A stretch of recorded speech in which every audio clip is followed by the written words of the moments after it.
Hey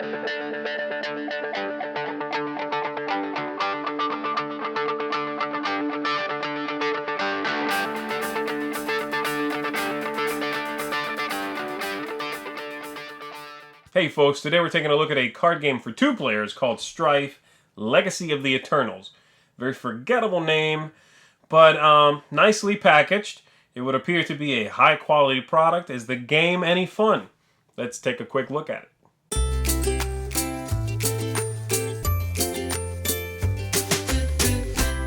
The objective of the game is to get the most victory points over 3 rounds of play. And you're going to be getting those victory points from these location cards, of which there will be 3 face up on the table pretty much at any given time. Each player gets an identical deck of these character cards. And I'm going to be showing you these in a little more detail in just a bit. But basically we each have the same characters. And then at the beginning of the game someone is given this Fate Stone, which acts as a tiebreaker mechanism I'll show you in just a second. At the very beginning of the game, basically during the first turn of the first round, and only at that moment will we need to pick a character who is going to be our legacy character over here. And I'll just pick a random one from the other player. Then those 2 are flipped up. And I'll get to them in a second. But basically every round goes like this. You take a look at the characters you have left. You pick one to fight at this location, the front location. Let's take a closer look at this location here. As you can see, it gives you 3 victory points if you win. And it says it adds 2 power to any warriors during combat there. Warriors are the 7s. And they have some powers there as well, which I'll get to in a second. Every card pretty much has the same idea. They give 1 or 2 or 3 more power to someone. And they have differing victory points. So let's say I'm going to play that card, and this character is going to play something. They're going to be the dumbest opponent ever, and they're going to play blindly. Then we flip these face up. First thing that happens is, according to this handy-dandy little cheat sheet, we selected champions. We revealed them simultaneously. Now they trigger the battle phase, which is in the order of their printed power. And so what that means is, this is a 6, theirs is the monk, which is a 0, mine happens first. And so my battle power is this one on the top, this is the legacy power. So, my power says, you may rearrange your opponent's legacy pile in any order you choose. Well, seeing as to how to have a single card in the legacy pile, there's not really much I can do with that, so I won't be doing that power. And then their power says, the monk gains power equal to the base power of your opponent's battle champion. Fine, the base power of the battle champion here is 6. So my total is 6, their total is 6. Alright, next up, legacy phase. Highest printed power again activating first. This is the legacy deck. Theirs is a 7, mine's a 2. Now we're looking at this power, which says, reduce the power of your opponent's battle champion by the VP value of the current location. You may also use the warrior's base power instead of your battle champion's final power. Okay, so I can choose to be strength 7, and I can reduce this total by 3. I will do that obviously, making my total a 3, and I might choose a 7 at the end after this is triggered. Right now it's a 6 because I copied this one. Then this legacy power triggers, which says increase your battle champion's power. Oh, having a hard time getting that to focus there. There we go. Increase your battle champion's power by 6. I will do so. It is now the 6 from here, and the 3 left over are 9. It doesn't matter if they use a 7 or not. I win that. And so if I win, I get 3 victory points. I'm going to track it on the score tracker here, like so. This you can later flip around if you need to keep a score higher than 10, and so on. So I have 3 victory points. We discard this card. We shift these over.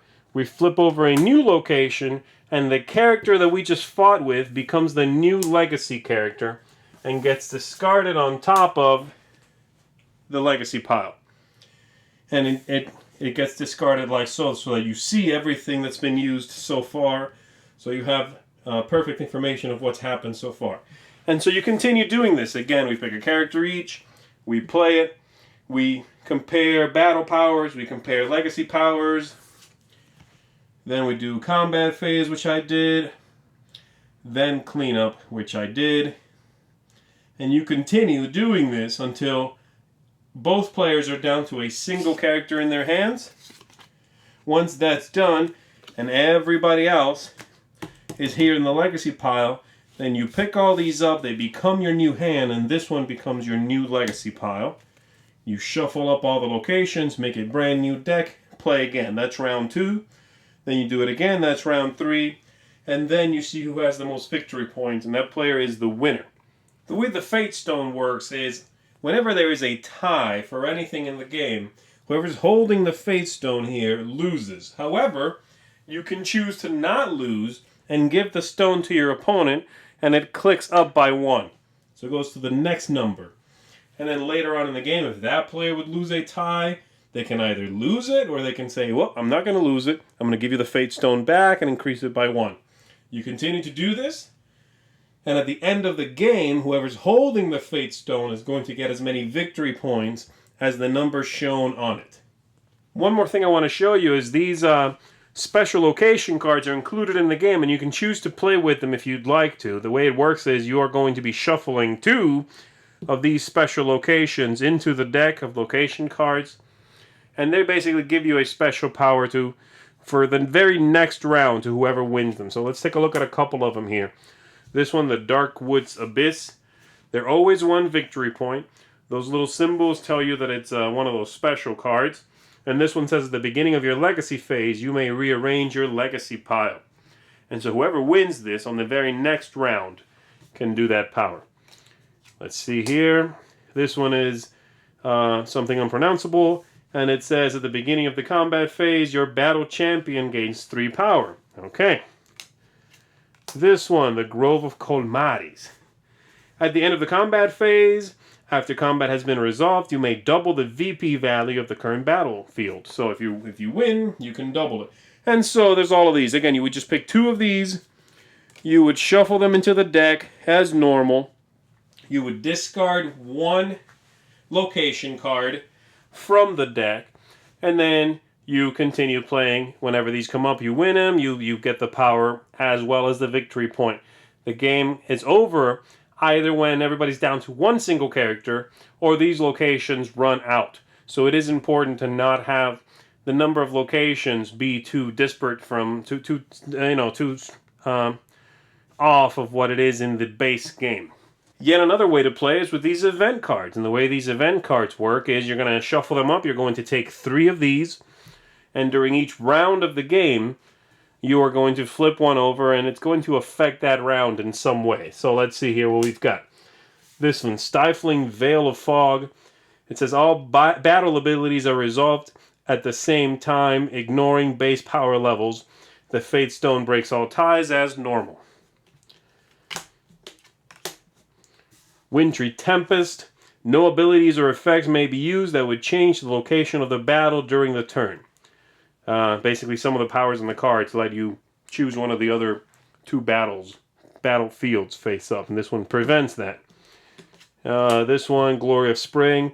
The Endless Green and Nithoyada are worth an additional 2 VP. Basically, those are a couple of the location cards.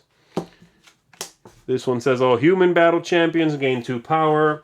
Some of the battle champions say human up here, and some say other things like Dark Elf and Orc and such. And so those mix up the game a little bit, these cards. So you can choose to play with them again.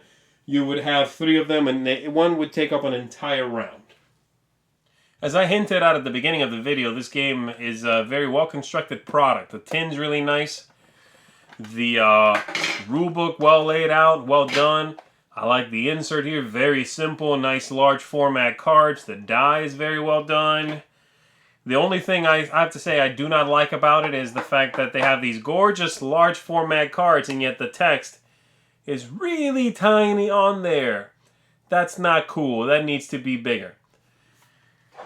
That makes it hard, especially for new players who are just figuring out the game. And speaking about new players, this has to be one of the games I've played lately that is the least new player friendly I've played. It's such a beast, not to teach, but to get people to understand that there might be something here more than pick a random guy and see what happens. And there is, but you have to invest the time in the game to see that. You have to, once you get to the point that you've played enough that you know the powers on the characters, the game will be much more strategic than it would seem from saying you pick a card and reveal them simultaneously. And that's an issue. I mean, it's something to be aware of at the very least. I think it's hard. It's going to be hard to sell people on this game because the first impression will be, man, that's loaded with text. It's all sorts of random stuff like shuffle these guys around, move this one here, add this much to this guy. And it's simultaneous play, so you might as well, this is totally, random. It's not. It's, as the box says on the back, perfect information balance, intricate ability combinations, strategic decisions. I agree with pretty much all of that, but I think it takes time to get there. And I need you to be aware of that so that you don't think this is something that's that's very approachable, really. So if all that sounds good to you, I would say check this out. I think it's a well-done product. I think it's a neat game. Gorgeous artwork, as you saw. Has a couple of those little variants included right in the box, which I actually are good and I liked. But a little long and hard to sell to new players because they're going to see it as really, really random. Strife, a good little card game. Just make sure you're ready to invest the time.